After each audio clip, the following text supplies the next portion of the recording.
when Sachalila said, oh, Nirajadhi is talking about the survey, Trish looked at me.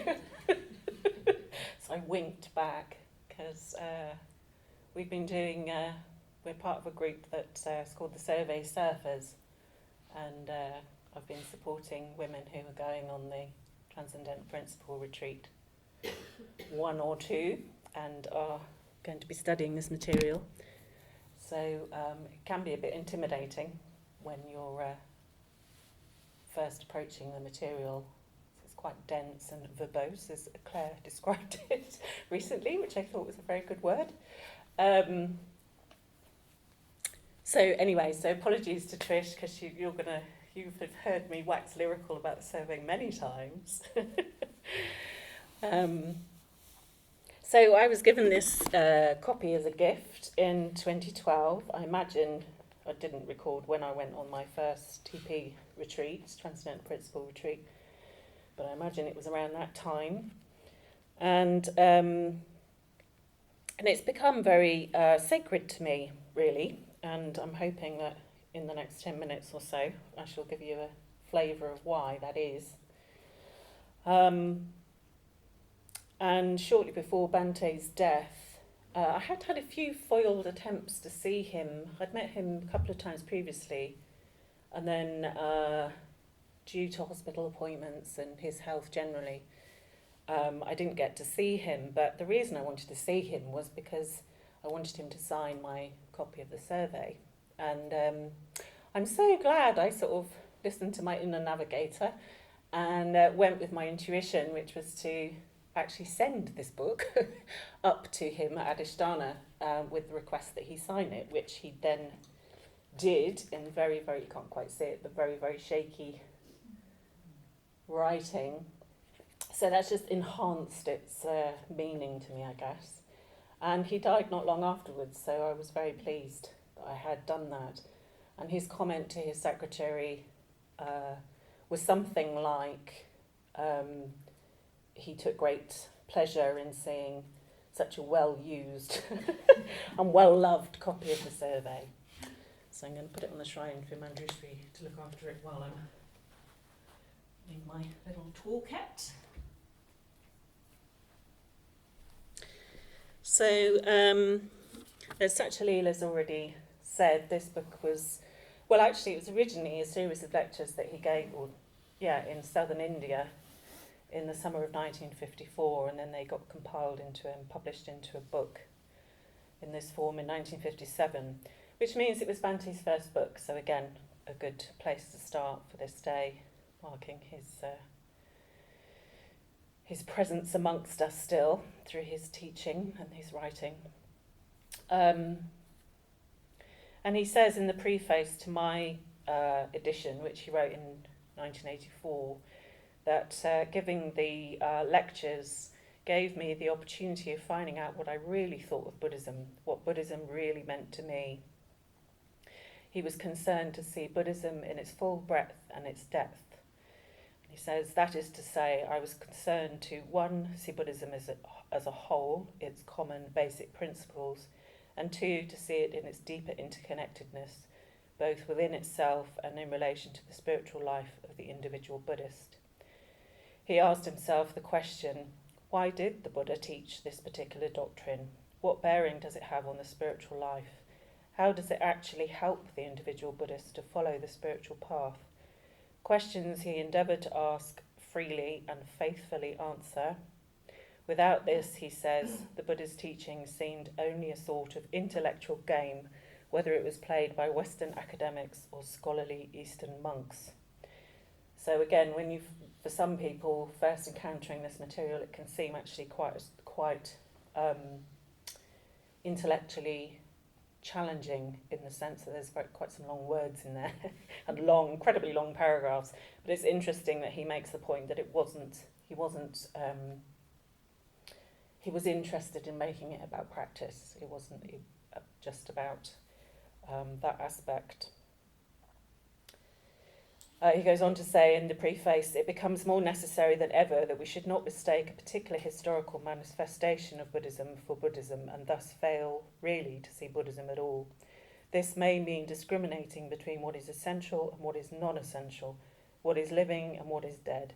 It may well mean refusing to recognise as really Buddhist anything that cannot be directly related to the unique, ever-continuing act of going for refuge. So as I had finished 7 years of Mitra study when I attended this first retreat on at Triratna, which is done as part of the training process for ordination, and it's not just put there to bring up some strong samskaras for some of us, which it's part of what going on those retreats is also about, but an understanding of the principles of Bante's particular presentation of the Dharma is necessary for effectively going for refuge and therefore joining the order. It's one of the guidelines. This is kind of his seminal teaching. So my experience of doing that first retreat, whilst having certain aspects of my mind somewhat boggled, it had a really integrating effect as I recognised the central tenets of his teaching as they had been presented through Mitra study. It was like this was the fertile soil in which he was exploring his thinking, and I was astonished to find how little actually had changed in a way. I mean, some of it has, but you could see the sort of tendrils of the threads that then get fully elucidated through Mitra study. And indeed, much of this material is developed in other writings and lectures, such as, for example, the Spiral Path, which is developed more fully in the Three Jewels. Like most people, while preparing for this retreat, you're just asked to read section 1, I was somewhat intimidated by the use of long words and paragraphs, some of which I had no clue what they meant. However, Triratna helpfully provided a dictionary on the retreat. Unfortunately, I had 2 degrees, so it was helpful. So this was helpful, as I didn't freak out too much in approaching Dharma study in this more seemingly academic way. I'm just going to read one of the sentences, just in case you're not familiar. What remains as a legitimate subject of scientific inquiry after the spiritual essence, the transcendental core of Buddhism, has been excluded from its purview, are the various spatial and temporal forms which even a purely transcendental teaching is compelled to assume in order to accommodate itself to the capacities of human beings.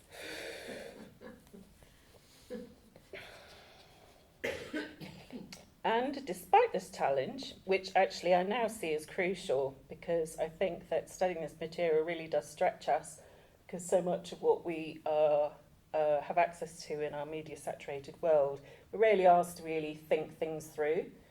We're basically spoon-fed a lot of things, and studying this material really means you have to think it through. And Bhante says, quoting from the survey, it is better to arrive with difficulty at a true understanding of the Dharma than to arrive with ease at an understanding that is wrong or false. And I was actually delighted in a visceral level of clarity and words way by some of his very long sentences.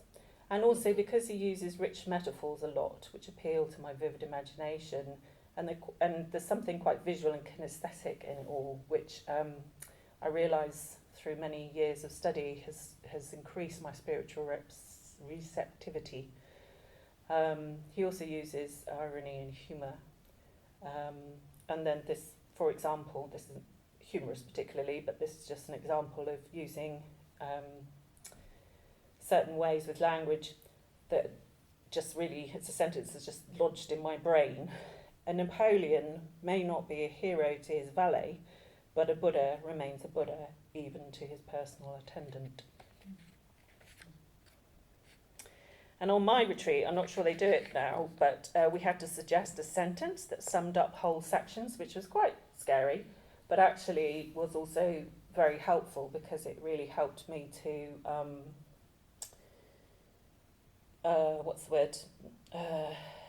decondense, I want to say that's not the right word, but distill a section into, that's what that's about, and that's why he's written it. So, for example, section 4, which is history versus tradition, the cosmological perspective, and my summary is, it's important as it allows an understanding of the nature of a Buddha. So the first sections on the cosmological significance of the Buddha were particularly strong for me, again, because I didn't particularly have a sense of connection with the Buddha, either historically or archetypally. but actually studying the way that he presents the significance of the Buddha in this bigger cosmological perspective, my faith deepened through studying. And it really allowed for an experiential process of exploring the relationship between knowledge and faith. And this is a quote from him again. Faith, far from being a substitute for knowledge, is in fact based on it. As knowledge becomes clearer, faith grows firmer. And that's my experience of studying this material. Especially how Bhante presented the nature of conditionality. That's kind of like, yeah, I get it. As very central in this section 1. He talks about it as the nature of conditionality is inherent within the universe. Again, one of my favourite quotes. Be the traditional Buddhist cosmology a sober statement of scientifically verifiable fact, or a delirious flight of poetic imagination. It reflects on its own level a law whose operation is the heartbeat of Buddhism, the law that when the conditions for the production of a phenomena, from the falling of a leaf to the birth of a Buddha, are present, the effect will inevitably follow.